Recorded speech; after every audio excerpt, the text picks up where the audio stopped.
Welcome to my channel. Please like, subscribe and share.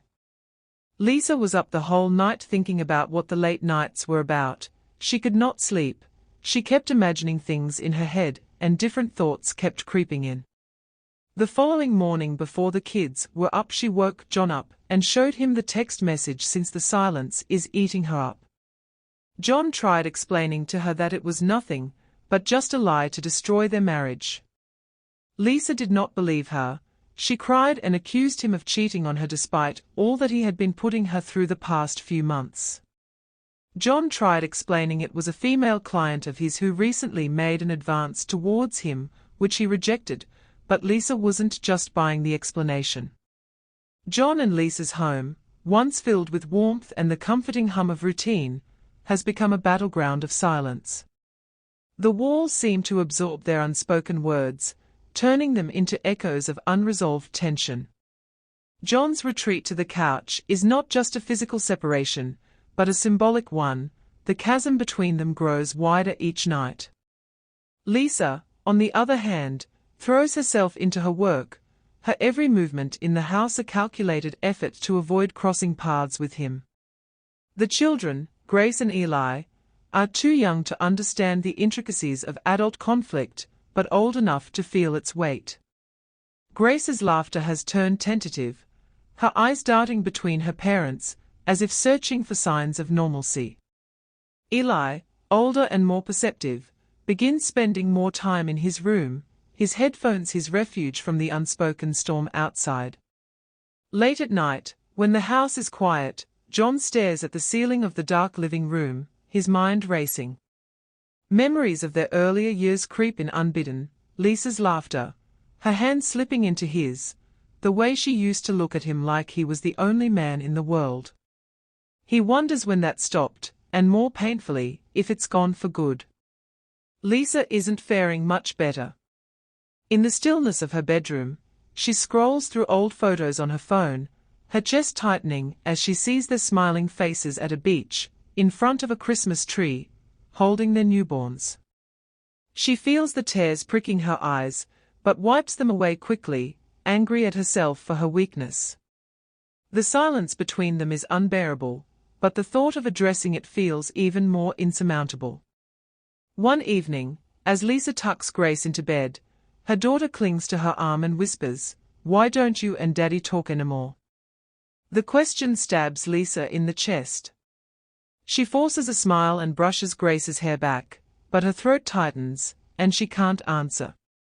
Grace's innocence is a mirror reflecting the cracks Lisa has tried so hard to ignore. Meanwhile, John overhears the conversation from the hallway. The guilt weighs heavily on him, but he doesn't know how to fix things. He retreats to the couch once more, the silence between him and Lisa stretching into the night. The past comes to life in Lisa's mind one night, as she lies awake, her eyes fixed on the dark ceiling. She remembers the night John proposed, a summer evening by the lake. He had been so nervous, fumbling with the small velvet box, but his eyes held a certainty that melted her heart. They had dreamed of a life together filled with adventure, laughter, and a love that could withstand anything. John, too, is haunted by memories. As he drives to work, the long commute offers too much time to think. He remembers their first apartment, small and cramped but filled with love. They didn't have much, but they had each other. He recalls how Lisa's face would light up when he walked through the door, how she'd wrap her arms around him, as if she had been waiting for that moment all day. Now, their reality is starkly different. The love that once felt invincible seems fragile, hidden beneath layers of resentment, fatigue, and unspoken disappointments. The contrast is unbearable. It's as though they've been running a marathon on separate tracks, too far apart to reach for each other. The neighborhood is a petri dish for gossip, and John and Lisa's marital struggles are the latest topic of hushed conversations. The perfect couple image they once upheld has turned into a burden. Lisa's best friend, Maggie, confronts her one afternoon. They sit in the backyard, the children playing in the distance. Maggie doesn't mince words. You need to decide, Lisa. Either fight for your marriage or let it go. This limbo is killing you. Lisa's eyes well up with tears, but she bites her lip and looks away. It's not that simple, she whispers. Maggie presses on. What about the kids? What about you? Pretending everything's fine won't fix this. Lisa feels cornered, but Maggie's words strike a chord. She doesn't want to be the woman who lets her marriage crumble under the weight of pride and fear, but she's terrified of facing the truth. The breakthrough comes unexpectedly. One evening, as they are cleaning up after dinner, Lisa drops a plate, and it shatters on the floor. The sound startles both of them, and for a moment, they just stand there, staring at the broken pieces. That's us, John says quietly, his voice thick with emotion. Lisa looks at him, her defenses crumbling. I can't keep doing this, John. Pretending everything's fine when it's not. They sit down at the kitchen table, and for the first time in months, they talk. John confesses he feels trapped, unappreciated, and unsure of his role in their lives. Lisa admits she feels overwhelmed by the pressure to maintain the facade of a perfect life. They cry together, their shared vulnerability a small, but significant step toward understanding. The call comes in the middle of the day. Grace has had an accident at school, a fall during recess. It's not serious, but the nurse suggests she be taken to a doctor to rule out any complications. John and Lisa arrive at the school simultaneously, their concern for Grace momentarily overshadowing their issues. At the hospital, as they wait for the doctor, Grace clings to Lisa's hand while John strokes her hair. The sight of their daughter in pain is a stark reminder of what truly matters.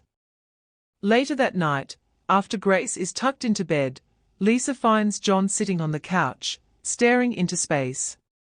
She sits beside him, and for a while, they just sit there in silence. Finally, John speaks. We have to do better. For them. Lisa nods, her eyes brimming with tears. For us too, she whispers. Despite the breakthrough, the cracks in their relationship remain. Lisa announces one evening that she needs time apart to figure out what she truly wants. John is stunned but doesn't argue. He knows they've reached a point where space might be the only way to heal. Lisa moves in with Maggie temporarily, and the separation is both a relief and a new source of pain. John misses her presence, even the arguments, and Lisa wrestles with her guilt and confusion. For the first time in years, they are forced to confront their own emotions without the other as a distraction. At a neighborhood block party, the pressure to keep up appearances reaches its peak. When someone makes a comment about their perfect marriage, Lisa can't take it anymore. No marriage is perfect, she says, her voice steady but filled with emotion. Ours isn't either. But we are trying. The admission shocks everyone, but Lisa feels a weight lifted from her shoulders. For the first time, she's not pretending, and it feels liberating. During their time apart, both John and Lisa attend individual counseling sessions. John explores his feelings of inadequacy, uncovering long-buried fears of failure. Lisa, meanwhile, grapples with her need for control and the toll it's taken on her happiness. They begin to see their roles in the breakdown of their marriage more clearly. Eventually, they agree to attend joint counseling sessions. The sessions are raw and challenging, but they also offer glimpses of hope. Through honest communication, they start to rebuild trust, one conversation at a time. After weeks of separation, John and Lisa meet to discuss their future. The conversation is raw and honest. They agree to continue counseling and focus on rebuilding their foundation. The story ends with a quiet family moment. The four of them sit together on the couch, watching a movie. It's not perfect, but it's a start. And sometimes, A start is all you need. Thanks for watching. Don't forget to subscribe.